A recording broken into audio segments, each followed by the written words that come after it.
Hey peeps, Justin here. Welcome you to otakusandgeeks.com reviews, and today I proudly happy want to talk about Alita: Battle Angel. As always, I'm going to give you a brief synopsis, so here we go. Set several centuries in the future, the abandoned Alita is found in the scrapyard of Iron City by Ito, a compassionate cyber doctor who takes the unconscious cyborg Alita to his clinic. When Alita awakens, she has no memory of who she is, nor does she have any recognition of the world she finds herself in. As Alita learns to navigate her new life in the treacherous streets of Iron City, Ito tries to shield her from her mysterious past. This is directed by Robert Rodriguez. It stars Rosa Salazar, Christoph Waltz as Ito. You have Rosa as Alita, Jennifer Connelly as Shirin, Ed Skirnrin as Zapan, and you have Vector, played by Mahershala Ali. I totally botched those names, and I'm sorry. And you have Kenan Johnson as Hugo. Amazing. Absolutely amazing. First, I gotta say this. For those who are like me, who read a little bit of the manga, but really get more of Alita from this bad boy here. Yep, still got my DVD. It's beat for beat. I mean, I have to say this. After being burnt so many times by live adaptations from the West, such as Ghost in the Shell, Kite, Dragon Ball Evolution. We don't talk about Dragon Ball Evolution ever. Anyway, so it was nice to see, like, I was in the theater, you guys. I just gotta tell you, I'm in the theater, and I rewatched the anime before I went into the theater because I wanted to see if certain scenes were going to be in there, and I was so amazed how they finally, and I'm proud to say this, and you can quote me on this is the best live action adaptation of an anime from the West that is produced from the West. Light years ahead of Ghost in the Shell, light years ahead of Kite, which was just a major disappointment, by the way. If you've never seen Kite, you're not missing much, which was with Samuel Jackson. You're not missing much. Light years ahead of the Fist in the North Star, that was back in, I think, the 80s, the live action one. And it destroys Dragon Ball Evolution, so we don't even have to talk about that. And what it does so well, first of all, let's talk about the cast here. Christoph Waltz as Ito is absolutely perfect casting. Rosa Salazar as Alita, perfect casting. Definitely nails that strength, nails that vulnerability, lands the emotional scenes when it's called for it, lands the action scenes. It is absolutely a spectacular film casting here. You have Ali as Vector.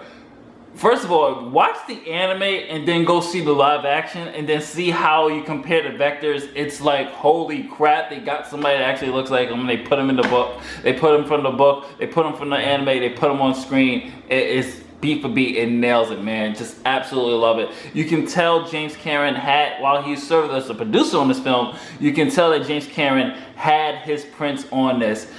Story-wise, like I said, if you watch the anime and then you go see the movie, or if you read the manga, you go see the movie, it sticks straight from the source material, which has, as you can see here, I'm just literally giddying and smiling because how faithful it was to the source material. And this is what all from comic book fans, book fans, anime fans, manga fans, when you're doing a live adaptation of the properties that we love, this is what we want to see. Faithful love and faithful accuracy from the source material. They took a little bit from the anime, they took a little bit from the manga, merged it, and you get a very flushed out journey.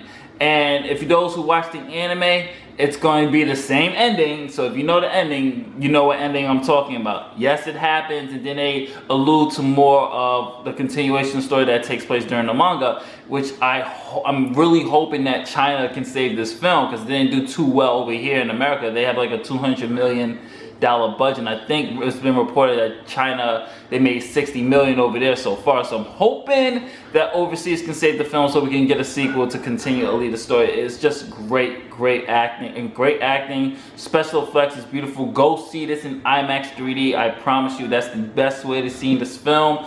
Iron City looks marvelous.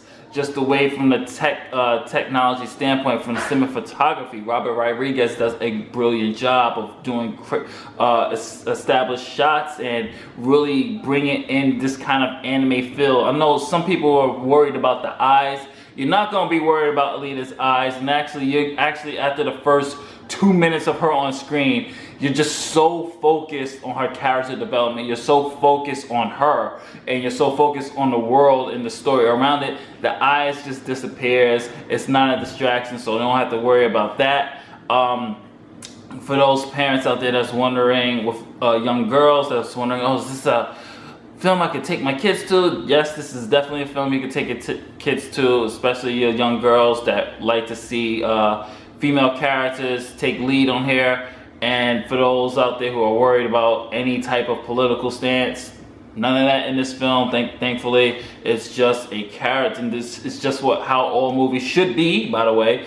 It's just about focusing on characters, story, and just immersing you into a world, a form of escapism. Remember that, filmmakers? Escapism. That's exactly what you get in the business for, to take us into another world, not to keep hitting us with problems that's going on in the world today. Alita definitely is a great escapism film.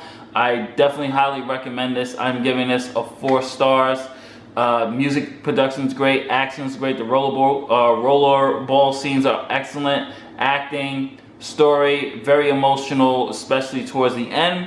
Hugo Keen Johnson as Hugo did a wonderful job. Really loved their dynamic with him and Alita. Great chemistry in that part. I can't praise Christoph Waltz enough as Ito. There's a lot I'm not saying because I want you guys to see it, but for those who have seen this bad boy or have read the manga, yes, they do the dog scene. They don't show it, it's off screen, but they do the dog scene. She does do that with it. It is just gonna make you jump for joy. Her outfits are in here. The robots are, the other androids, the hunter warriors, everybody is in this one. Really excited to see if they're going to be able to pull off a sequel. Definitely go see Alita Battle Angel if you have not seen it. I promise you this is the best live adaptation of an anime from the West. I really think James Cameron should continue adapting, or maybe he should look into the Macross Robotech series. I know people have been Hollywood's been trying to get that off the ground. I think if James Cameron is a huge passion project for him, he can really nail it. Definitely check this out, man. This is Justin from ToxicGeeks.com saying later days. I'll catch you on the next movie review. Peace.